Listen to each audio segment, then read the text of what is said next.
Charleston, call me after the meeting, okay? I will. Yeah. Okay. All right, Charleston, tell us about your contract quickly. So the same guy that we talked about, so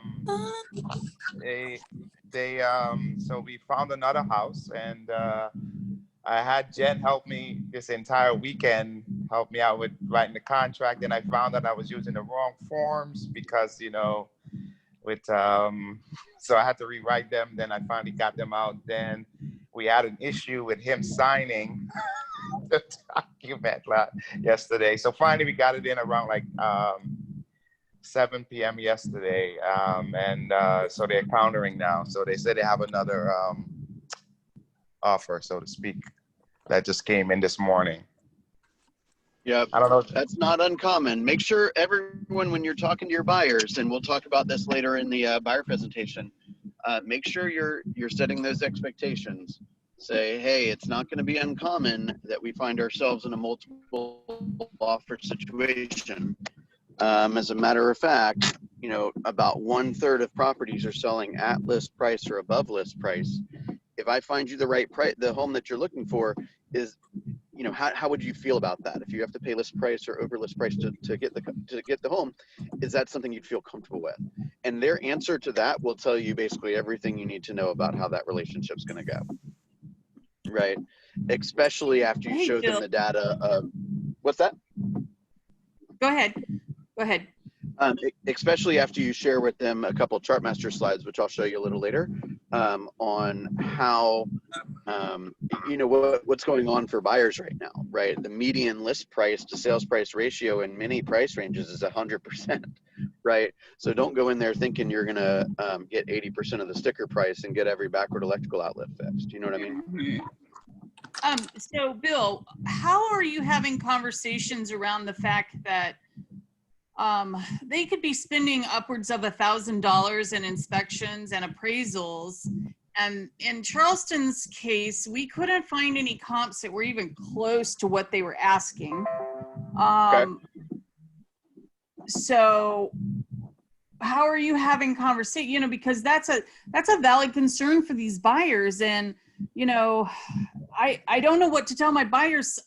I try to have conversations with the other agents and feel them out for the sellers. If the appraisal comes back low, which we all know that they are coming back low, how are we trying to bulletproof this transaction so that if it does, our clients aren't, losing $1,000 in all those inspections and appraisal fees just for somebody to walk away because they don't like the price the appraisal came in? That's a great question. So I don't see anything wrong with going to the listing agent and say, my client are doing some research. First of all, we love the home. We'd like to move forward. We're doing some research now. I can't really hear you, Bill. And, You sound like a robot. You can't hear me at all? Yes, we can now. Better now. What about now? Yes. Okay, sorry about that. Okay, so I don't see any issue with going to the seller and say, or the listing agent, I should say, and say, hey, we took a look at your property today. We really liked what we saw. We'd like to move forward. My client and I have spent the last hour or so looking at comparables to try to get a better feel for the value here. And, I tell you, we're a lot closer to 375 than 425, which let's just say, which is where you're listed. Is it possible for you to send me the comps that you used to price this home? Because I want to make sure I'm not missing anything, right? You're saying it in a tone that's not like, hey, send me what you have so you can defend yourself, right? You're saying it in a tone that's like, hey, I'm doing the best I can. I'm trying to make this work for everybody here. Like, is it possible that I missed something? Well, right? In the scenario where they blow you off, because I've recently had that happen, I tried to get comps from somebody and they're just like, oh, well, we got them. They're out there. I know, right? That's the most ridiculous thing I've ever heard. Had this conversation. Those people are well, that just means they don't really have them. Yeah, exactly. And you know what? Then you send them your comps and an offer for $375. and say, hey, if this is worth discussing, then send me what you got and we'll move forward. Otherwise, this is all I can prove right now. But you're absolutely. Who's that? You guys are funny. Yeah. So in my case, okay, go ahead, Bill. That would be my response. Is you know, come from curiosity, right? Don't come from animosity or friction or anything like that. There'll probably be enough of that later in the transaction. Come from curiosity. Hey, what am I missing here? You know, are we using stuff outside of the school district? Are we looking at stuff that's, you know, on a basement when your home's not on a basement? Like, what am I missing here? So Bill, in my case, I actually had this conversation with the agent and he said the offer is lower than the thing. But basically like Jen said, we looked at all the comps and we couldn't justify giving him the full price because, you know, nothing was in the vicinity. So he was like, well, and he had a point. His property is bigger than some of those houses that we did see that was at a lower price, but still, that's what's out there, you know. Is it in a neighborhood or is it outside of a neighborhood? Yeah, it's in the neighborhood. Like one of them was right down the street. And the Yeah, only but one if it's in a neighborhood, like in one lot is like 0.4 of an acre and one lot is 0.3 of an acre, guys, that's not that much of a difference of value. The only difference, Bill, was the other house sold is 534, and it was 300 square feet less, and they were asking 549.9, so $15,000 more for 300 square feet. And if you priced it out at square footage, right, you know, probably would be more. it would have even been way more. Well, I hate to say it this way, but all of this may be, all of this discussion, I mean, I know we're learning things here, but for this particular seller, it could be a complete waste of time. Just put out the offer and your numbers to substantiate it. And if they don't want to agree to a number that you guys are comfortable with, then they don't get you guys as a buyer. Just move right? on. And by the way, if there's something unique about that property and you say to yourself, well, you know, I really love the backyard, I really love where it's at in the neighborhood, or like, hey, I got to move this weekend or something, then if the home appraises low, then you come to the closing table with the difference. So it's like you just got to kind of pick the side that you're on and say, hey, I'm not going to go above this price because I can't prove it to myself. And it doesn't make sense to me. So seller, here's my number. You're interested or you're not interested. Can you And put a special stip in that says all parties agree that it's known in advance that should the property not appraise, seller will accept the appraised amount? I mean, you could put that in there. I wouldn't but accept that as a list. I can't imagine a listing agent in the entire universe accepting something like that under any circumstance. I agree. I probably wouldn't either. I mean, I'm just, it's You'd call me and be like, Bill, can you imagine what this listing agent just put in this special stipulation? Let me read it to you. The problem is it's happening more and more and more. And, you know, the news is, oh, we're up 10% year over year, even with COVID. That's median. That's very different, though. Well, Yeah. but sellers median is just telling you that there's less foreclosures, there's less distressed property, so the lower end of the market, like I'm talking about less than 100 grand, is not selling as much, and therefore the median price is higher. That doesn't tell you if let's say the median price is up 5.5%. That does not mean that every home in town should be valued at 5.5% more. Does everyone know the difference between average and median? Yes. Yes. Okay. So that makes a big difference. You got to look at what homes are selling, which price brackets homes are selling in, and that will tell you more of the story of the median. Right. By the way, median, if your average, you know, when we're suggesting when you're on a listing appointment and you're saying, well, my I sell homes for 99.5% of list price, and the market in general is 96% of list price, right? If your average isn't very good, right, because you had an outlier that was on the low end, let's say, because you mispriced a home or because the seller was desperate or something like that, then use median, because then you're going to take out the outliers. Does that make sense? Yep. I have a Okay. question about this though. When do you Yeah. come from a place of, when you come from a place where let's just get them under contract? Let's get the contract and then, because you know it's multiple offers and people are going to be going in high and Yeah. all of that. Yeah. Well, first of all, the appraisal doesn't make one bit of difference if you're not the winner, right? Yeah. So I do tend to agree with Liz on that. If it's a competitive situation and your buyer does want the home, then let's deal with the first priority first, which is getting the home under contract. Now, appraisers, yes, there are appraisals that come in low here and there, and we are starting to see it a little bit more because the appraiser is looking at previous activity, right? They're looking at the past, and the buyers and their agents are looking at the present and the future, right? So the appraisers at some point are going to have to catch up with what's going on, but it's the listing agent's job to go in there and, you know, like I always used to say when we had multiple offers, I would change the comments because we knew that the appraiser was going to go in and look at the FMLS data page, right? And maybe the Georgia MLS data page. So I'd go in there and I'd say, hey, highest and best due Thursday at 2 or whatever.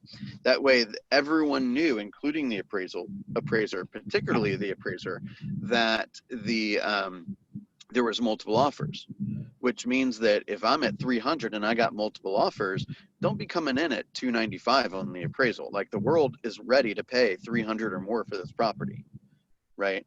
So that was kind of my like nudge to the appraiser to say, look, we got multiple offers here.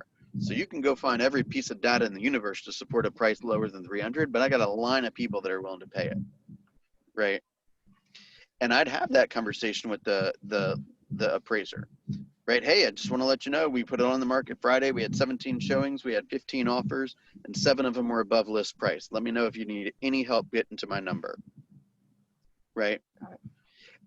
Just to finish up one comment that I think Jan made a few minutes ago, can we put a special stipulation in about the seller will basically agree to lower the price to the appraisal? I've never seen that, but I have seen it the other way, where the buyer basically says, I will pay, I will not exercise the appraisal contingency, or we remove the appraisal contingency at all, right? Yeah. Or we essentially stipulate it. So I had this one time, long time ago, this was actually an off-market property. And what we ended up doing was I was on the seller side of this, and we got a what I thought was a great offer before we even put it on the market. Okay, it was about $10,000 more than we were going to list it for. And I reached out to somebody to get the closing data, a listing agent from the closing data, and I said, hey, congratulations on your closing today. You know, I just wanted to see what the numbers were because, you know, I'm going to be putting up a home in the neighborhood. And she says, well, I'll tell you, I'll give you one better. Number one is it sold for $320, and number two is I'm about to call the guy who was in backup position to let him know this place closed. Would you like me to introduce the two of you? Right. So then we ended up showing the home before it went on the market. And I said to my client, I said, look, there's only one reason we should sell this home to this person without putting it on the market. And that is if this person's going to give us more than we would ever expect to get on the open market. Otherwise, let's just list it and see what happens, right? Yeah. So this guy gave about 10 grand more. He wanted the home badly. He gave about 10 grand more than any comp suggested he should pay, right? And we added in a special stipulation that basically said, like, I think the list price was, or the contract price was $325. And we put in some language. I can go back and get this language for you.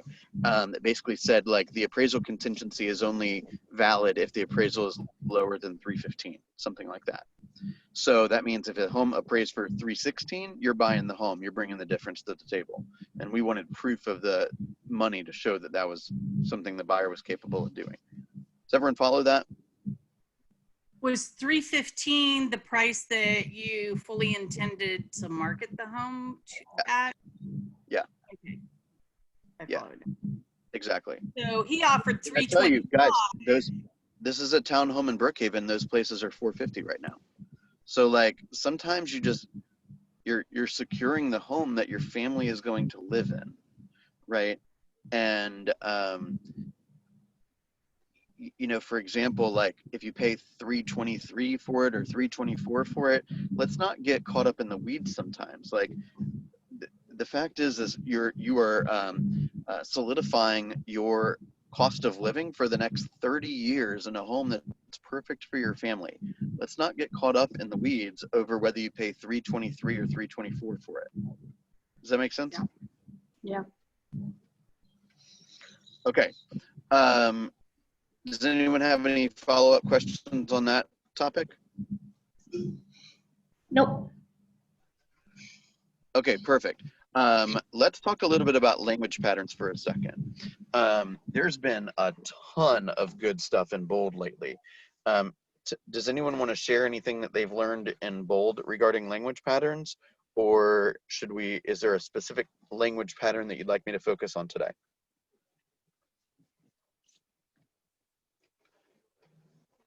You guys are just here to learn, right? Yeah, go, Bill. Just go.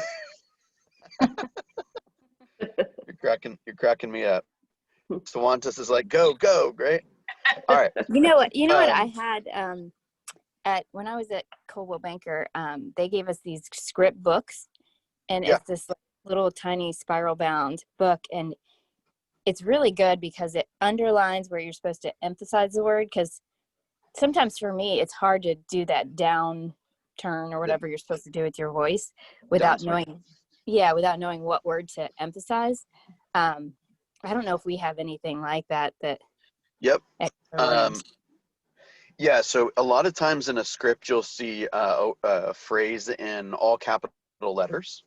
That's what's called an embedded command, right?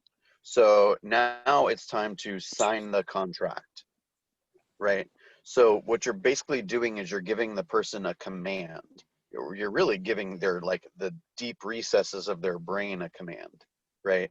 This is like neurolinguistic programming. This is there's a lot of comparisons between this and like hypnosis, right? You're speaking to the brain. You're not even really speaking to the person. So you say, now all we need to do is sign the contract. So you're telling the brain, sign the contract, sign the contract, sign the contract, right? Now we're going to talk about how you can hire me, right? Think about it. It's like, hire me, sign the contract, right? You're saying it in very, it's spoken with certainty, right? Anytime that you read a script and you see a phrase like hire me, sign the contract, list with me, list now, any of those kind of phrases that they're commands, they're small commands. Those are the words that you should be using downswings with. Immediately prior to that phrase and immediately after that phrase is when you should just have a very slight pause. So, Rhonda, are you ready to list with me today? That type of thing. Okay. Does that make sense? Yes. Yes. Yep. Okay. Has anyone it's another good one is sounds like we should meet, right? It's like or are you ready to schedule an appointment, right? They're commands that you're telling the person what you intend to do. It's like, are you ready to brush your teeth, right? Do you want to brush your teeth before you get into your pajamas or after you get into your pajamas? That's like saying, do you want to meet with me at 2 o'clock tomorrow or 3 o'clock Thursday? We use embedded commands a lot more than we realize, right? Who has a question about that?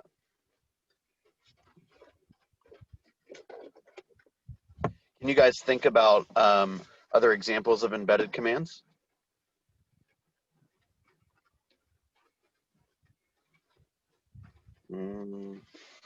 Guys, we're gonna need to like get in our workout gear and like do some jumping jacks in the morning or something.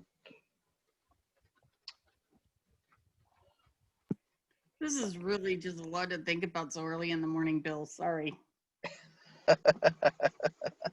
Okay. I have one. This may not be a good one. Go ahead. Why is that important to you? It can be taken the wrong way. It's one, but it can be taken wrong depending on the upswing or the downswing of it. I don't know if I'd call that an embedded command, but you definitely would say that with, so that's almost it's almost the opposite of an embedded command, because an embedded command is certainty, right? It's strength, right? It's clarity. Why is that important to you? You want to say,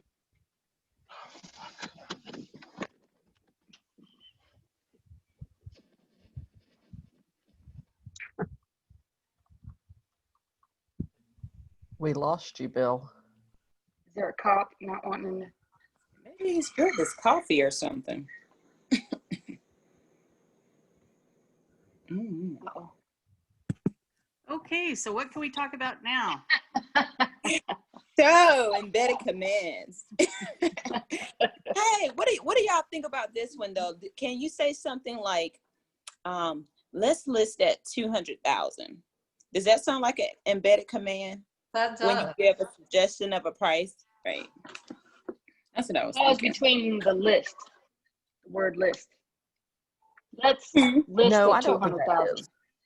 No? Okay. You don't think it is? No. First of all, Mm-hmm. we usually give a range because that way they pick the price. Mm-hmm. And second of all, the embedded command is not quite as, I'll say, specific. Mm-hmm. So it's not like the price. It's Mm-hmm. Sorry about that. oh, here he's back. Sorry about that. Hi. My never mind. You want to be coming from curiosity in that situation, right? So tell me more about that, or why is that important to you, right? So that's kind of the opposite of an embedded command. An embedded command is, you know, we had you know, if you know, are you ready to, if you're comfortable and confident with everything that we discuss, would you be ready to list with me when we meet at 3 o'clock tomorrow? That's very kind of like uncurious, if you will. That's a statement, right? The other question, which you said, Ebony, is, you know, why is that important to you, right? That is, I am so interested in the answer to your question, because that clarity for both of us is gonna help us move forward. Does that make sense? Now, what I just said, does that make sense? That's a different language pattern. That's called a tie down. So I go back sometimes and I listen to myself talk, and I'm a little overkill on it, probably. It's stuff like, right? Do y'all follow? Any questions? Does that make sense? I say right way too much. So every once in a while, if I say right, say, Bill, stop that. Right? Because I need to be aware of it, because it sounds robotic sometimes if you're too much. Right? Just kidding. Testing you guys out. That keeps the conversation going. You're asking for buy-in, right? You're making a statement and you're getting agreement. Right? And when they respond, you can tell, are they with you? Are you with me? Or are we still not there yet? It's kind of a preliminary close to determine if you're in rapport. Does that make sense? That was another one. Okay, another really good technique for building rapport is mirroring and matching. You guys familiar with that concept? Yes. Yes. times you said right. You're hilarious. Mirroring and matching. This is, I see this really often when you're on the telephone with somebody and they are going to immediately kind of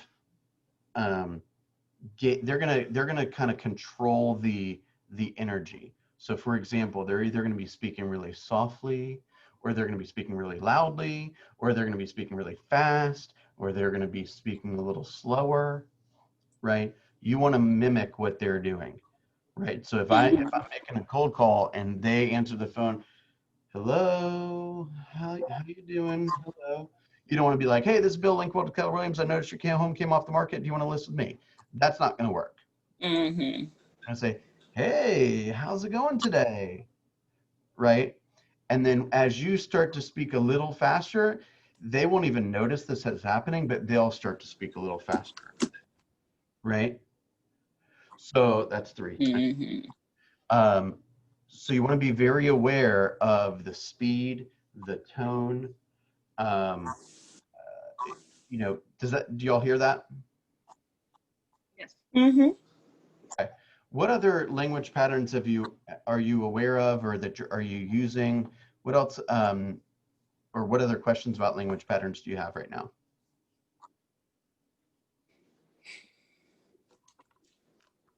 One that I really like, and I'm going to go back to the Dave Jinks video from a few weeks ago. If you guys listen to the way he speaks, he's got language pattern. I mean, there's literally hundreds of language patterns that he's using. The ones that I love the most, it's just kind of his style of speaking, is my number one priority is to get you the highest number of dollars in the time frame that's acceptable to you, right, with the least amount of hassles, right? He's just super clear about how professional and serious he takes his role. How many times have you guys watched that? Or please tell me you have watched that. Have. Okay, you don't have to raise your hand, but if you have not watched that multiple times, it is in the email from Sunday, and that is literally gold. Literally gold. All right, let me give you, I'm gonna make you guys an offer, okay? Or yeah, I think that's the way you would say it. First of all, Mega Camp. I just want to remind everyone about Mega Camp. So Mega Camp is one of the 2 international conventions for Keller Williams of the year. Family Reunion is usually in February, mid-February, and that goes to a southern city. It's usually like Dallas, San Antonio, Orlando, Anaheim, New Orleans, Houston, those kind of places. And then the other convention is usually in either August or September, and that's called Mega Camp. That's always in Austin. Clearly, we're not going to Austin this year, so it's going to be virtual. If you were to go to one of these conventions, by the time you are done paying for a flight, for 4 nights or something in a hotel, all your meals, your admission ticket, and all the stuff that we do out there, you're probably going to invest in the neighborhood of, I'd say, around $2,500 to $3,000. Okay. Now, just imagine you're going to be in a room with 20,000 other agents, and you perhaps might meet an agent that's from a different city that has a referral for you in Atlanta that would easily pay for that. Okay. So don't get mind blown by that number. However, the cool part about it is Mega Camp is only $119 virtual. Okay. Now, it is the 15th through the 17th of September. The 15th through the 17th of September. So I will not have any classes. We'll probably have front and back load that week. The 14th and the 18th are going to be pretty busy for us. But the 15th through the 17th are going to be pretty open. There's going to be lots. We are, as a leadership team, we are working really hard to speak to a bunch of local vendors. There's going to be lots of opportunity for you to get a free ticket. We're working on that really hard for you guys. Okay. We're going to get packages from our closing attorneys, lenders. One sec, Heather, I'll go through that. I'll also make you guys a deal. Starting today, if you get 2 listings, I'll buy your ticket. You put 2 listings on the market, between today and the 15th of September, I will personally buy your ticket. All right. Everyone hear that? I have a question, Bill. We already bought a ticket already. Well, Julian bought a ticket already, so I figure we don't need both for both of us to buy a ticket, right? I would agree with that. Yeah. Okay, so but unfortunately, only one of us got T-shirts, but that's okay. So you'll refund us the money then? You're saying, if we already bought a ticket? Yeah, you go put 2 listings on the board and we'll sort that out. Okay. I'm all in you to that. Yeah, please do. I'm serious. Please do. 2 listings. Okay. I don't care what the price is. I don't care if they sell or not. I'm going to help you sell them. But you go put 2 listings on the board and I'll pay for your ticket. Okay. You can go on one of the Facebook sites right now and give away that ticket or sell it for $100 or whatever, Charleston. You don't have to worry about that. Okay. Okay. How is it different from Bold? Bold is completely different. Okay. This is, if you go to megacamp.kw.com, you will see the agenda and a bunch of videos and stuff explaining what Megacamp is all about. There'll be vision speeches and state of the company speeches and tech displays and all kinds of stuff of what KWRI is working on. And Gary Keller will be interviewing a lot of top agents. So you're going to see a lot of best practices. You're going to see, people that are selling just an insane number of homes and have insane lives, and they're happy to share all of it, right? Jen Davis, for example, is an example of somebody who will probably be interviewed. She does 250 buyer sides each year with 2 showing assistants, and she doesn't even show any property. Okay, so no matter what your goals are, no matter how big they are, how crazy they seem, there is somebody that is doing that at a higher level. Right. And they're willing to share all those ideas. So MegaCamp is really about, it's a lot of panels, it's a lot of breakouts. They're using some really cool technology that we're learning a little bit more about you'll get in groups with, mastermind groups and that kind of stuff. Bold is a conditioning class. Bold is about developing habits, right? The habit of waking up early, the habit of saying affirmations, the habit of practice, the habit of fitness, the habit of mindset, all that kind of thing. It's a different experience altogether. Okay, so I'm gonna ask that you clear your schedule for those couple of days. Be prepared to be in MegaCamp, and if you go put 2 listings on the board, I'll pay for it. Otherwise, just pay attention to a lot of the offerings of the office. We're going to try to get as many people as we can to that program. Okay, for free. Worst case scenario is you pay $110 for it. Mm-hmm. Fair? Fair. All right, beautiful. I'm excited. I'll be honest with you. I'm excited to see your results from your database ads yesterday. I was a bit disappointed that I came back at 9:30 and there was 2 people in the room. So I'm hopeful that you made a commitment to yourself and to your business and to your family to make sure that you added an abnormal number of people to your database yesterday. Okay. If today's your day, today's your day. Okay. I'm not here to micromanage your moments unless you want me to. But I want to challenge you to add more people to your database than you ever have. Okay. Mm-hmm. I want to show you that we can set a goal that seems very challenging, and then we can rally as a team to make it happen. Okay. Any questions?